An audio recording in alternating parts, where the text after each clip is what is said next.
بسم اللہ الرحمن الرحیم، السلام علیکم ورحمۃ اللہ وبرکاتہ۔ 5 گھنٹے کی اہم ترین اور طویل ملاقات کا پہلا نتیجہ آ گیا ہے۔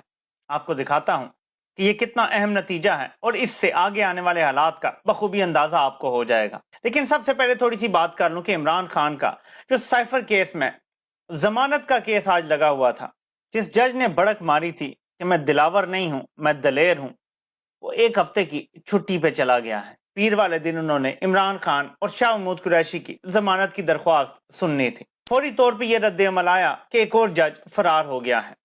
پھر کچھ اور رپورٹرز نے یہ کہا کہ جج صاحب کی اہلیہ ہسپتال داخل ہیں، ان کو کینسر ہے اور ان کی تیمارداری کرنے کے لیے جج صاحب نے چھٹی لی ہے۔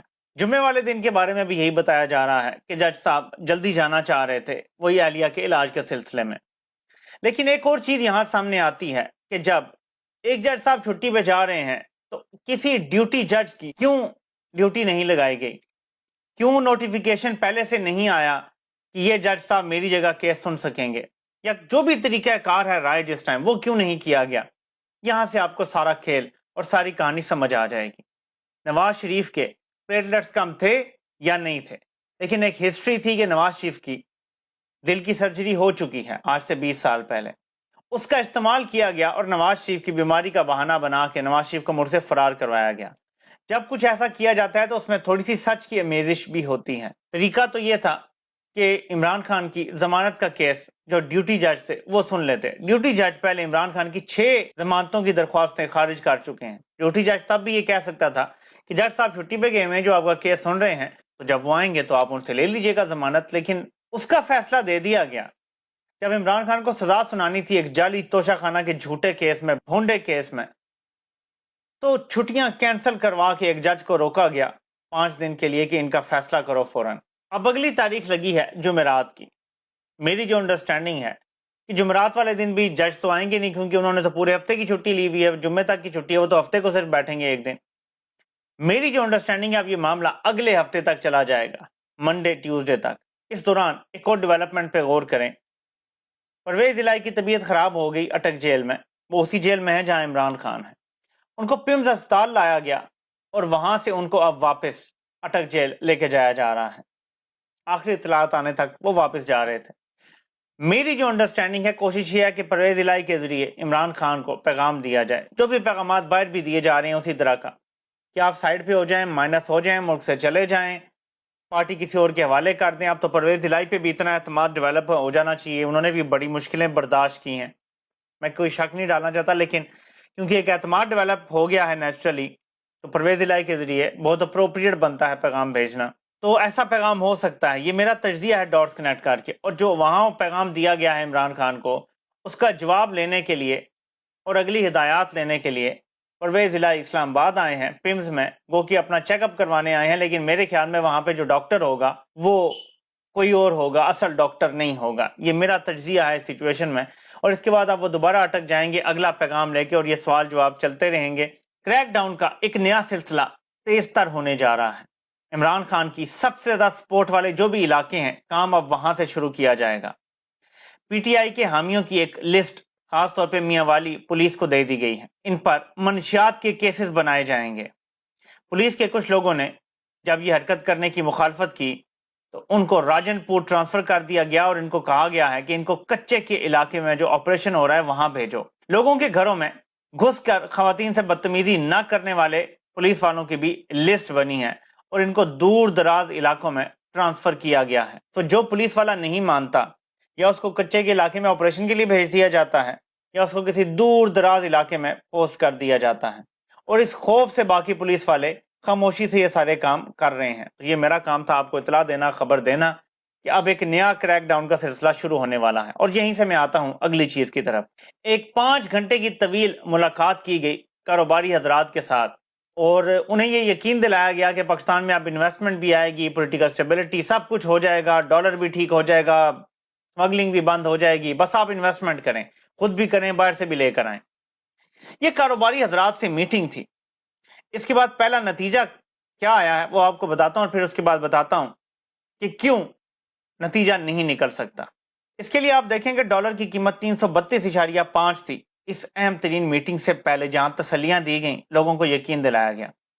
اور جیسے میں نے کل آپ کو بتایا تھا کہ ایسی میٹنگ سے عموماً یہ ہوتا ہے کہ اسٹاک مارکیٹ تھوڑی سی اٹھ جاتی ہے, تھوڑا سا ڈالر جو نیچے جا رہا ہوتا ہے اس کو رکاوٹ آ جاتی ہے, کیونکہ یہ اسیوم کیا جاتا ہے کہ جب اتنے بڑے عہدے پہ بیٹھے بندے نے جس کے پاس ساری طاقت ہے, جو ملک چلاتا ہے, یہ بات کر دی ہے تو پھر تو ظاہر اسٹیبلٹی آئے گی, کیونکہ وہ ایکشن لے گا, وہ تگڑا ڈنڈا دے گا, وہ ڈالر ہولڈرز کو بھی پکڑے گا, ان کو بھی ڈرائے گا, ڈالر مارکیٹ میں آئے گا تو بہتری آ جائے گی.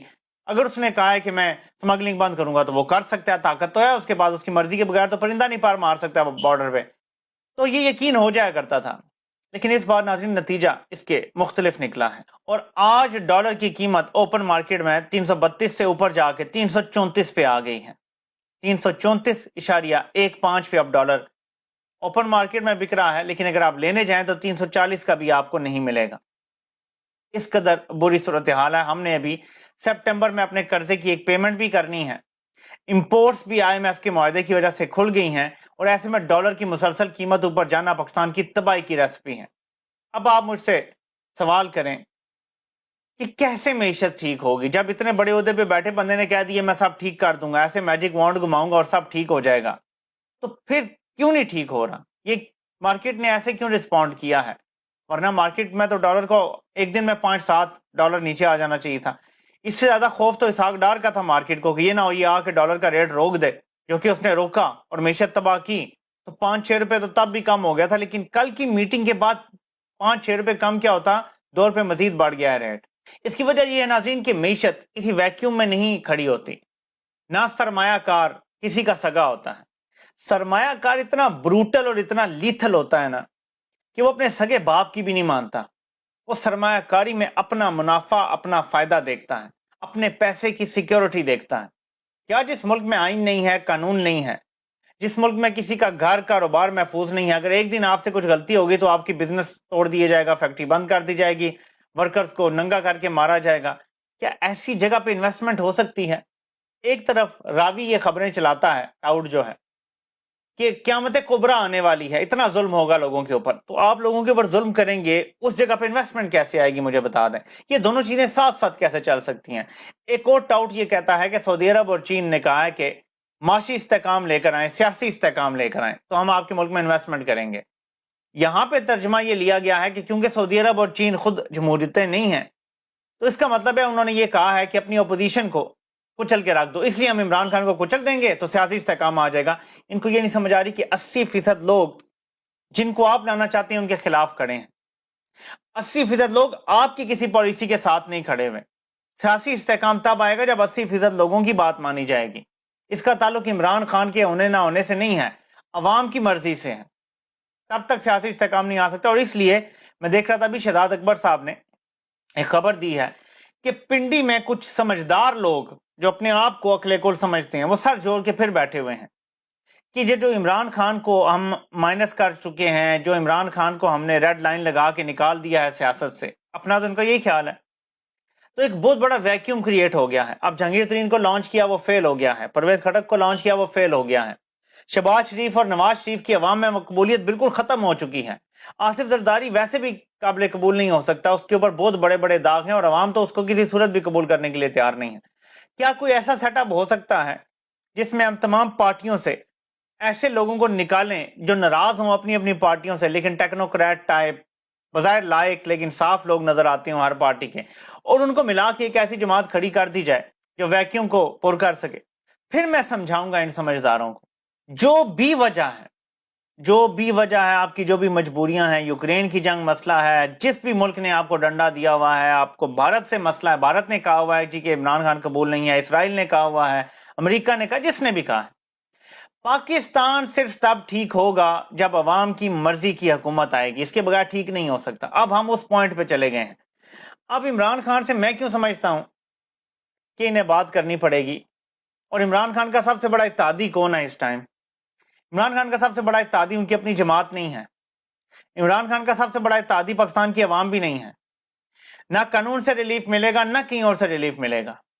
عمران خان کے اتحادی دو چیزیں ہیں اور وہ دونوں ریلیٹڈ ہیں اور کنیکٹڈ ہیں.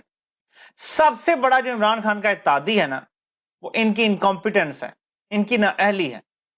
یہ یقین رکھیں کہ یہ معیشت نہیں چلا سکتے. آج تک تاریخ گواہ ہے